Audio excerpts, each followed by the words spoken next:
Honourable viewers, मैं doctor Dwarika Singh, homeopathic consultant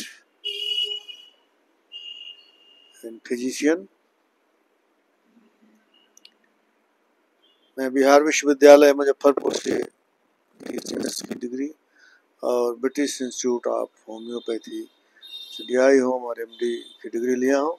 साथ ही मुझे 35 से अधिक वर्षों का प्रैक्टिस का अनुभव है। इसके आधार पर मैं तमाम वीडियोज अपने अनुभव के आधार पर पिछले दिनों दे चुका हूँ और आज भी एक वीडियो लेकर के उपस्थित हूँ। आज वीडियो जो है कोनियम मैकुलेटम दवा पर होगी। कोनियम मैकुलेटम डीप एक्टिंग दवा है और लंबे समय तक ये काम करती है। Deep and long acting, this medicine is deep and long acting.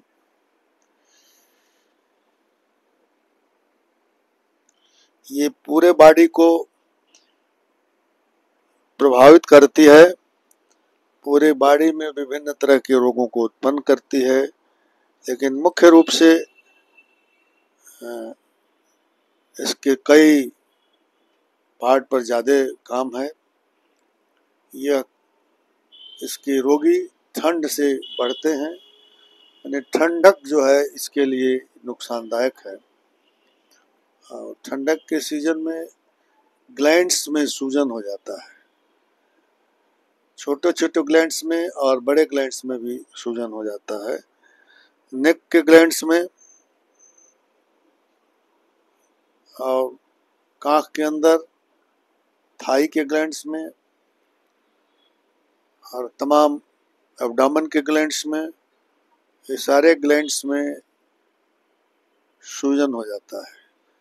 ये सूजन की, ग्लैंड्स के सूजन की मेन दवा है।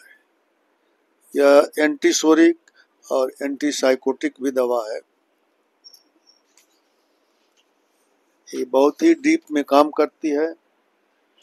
ये लिम्फेटिक ग्लैंड्स पर काम करती है और इस तरह से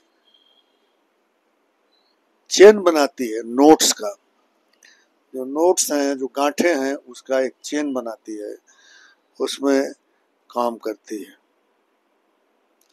कभी कभी ग्लैंड्स जो हैं वो स्वेल कर जाती है, सूजन हो जाता है और घाव भी हो जाता है, अल्सरेट कर जाती है। अल्सरेटेड पार्ट जो है, जहाँ से अल्सरेशन होता है, वो पार्ट भी इंडुरेट कर जाता है, मतलब कि हार्ड हो जाता है। एब्सेस ऑफ ब्रेस्ट के एब्सेस में भी काम करती है, जिसमें उसके चारों तरफ सराउंडिंग्स में लंप्स बन जाते हैं। लंप्स मीन्स गांठें, और नोट्स भी बन जाते हैं, कड़ी गांठें भी बन जाती हैं। ये गांठें दूध देने वाली माताओं का ही नहीं, बिना दूध के भी बनती है और ऑल ओवर स्किन में भी गांठें बन जाती हैं, ग्लैंड्स में भी बनती हैं। मतलब कि ये ग्लैंड्स एक गांठों की विशेष दवा है। ये मैलिग्नेंट अफेक्शन, जो सांघातिक सूजन होता है, गांठों में सूजन होता है कैंसरस टाइप के, उसमें भी ये काम करती है।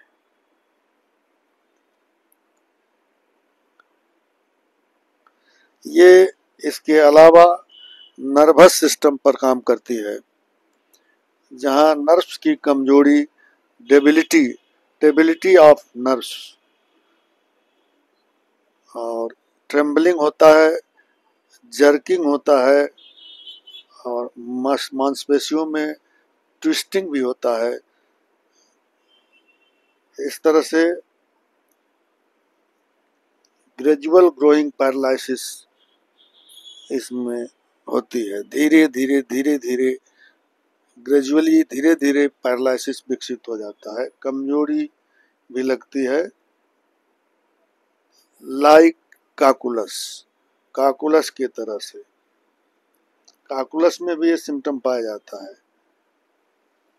पूरी बॉडी में कमजोरी लगती है, माइंड में कमजोरी लगती है, और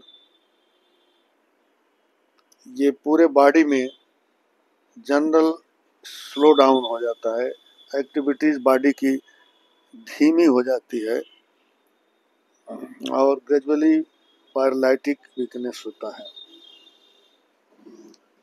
ये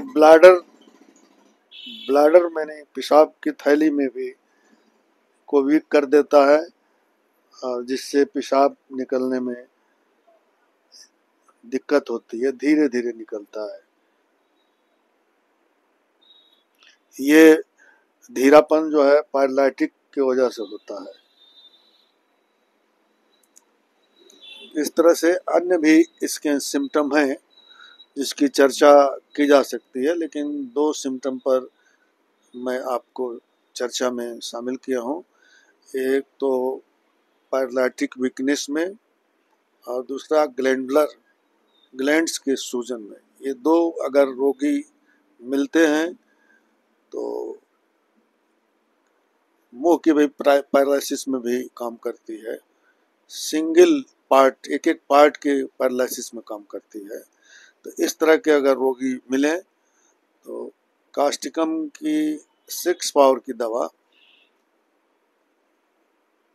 दिन में 3 बार 40 नंबर की गोली में दें, और 6 पावर नहीं मिलता है तो 30 पावर सुबह शाम 4-4 गोली दें, और लंबे समय तक दें, 2 महीने 3 महीने 4 महीने तक।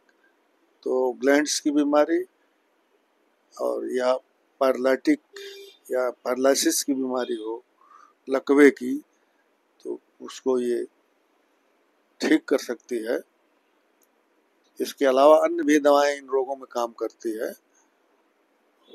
आप चाहें तो फिजिशियन से राय भी ले सकते हैं। और मैं अंत में आपसे अनुरोध करता हूं कि आप मेरे वीडियो को लाइक करें, सब्सक्राइब करें और कमेंट करें, ताकि मैं और भी वीडियोस लेकर आपके सामने उपस्थित रहूं और आपके ज्ञान में इजाफा करता रहूं। बहुत बहुत धन्यवाद मेरे वीडियो को वॉच करने के लिए, देखने के लिए। Thank you very much.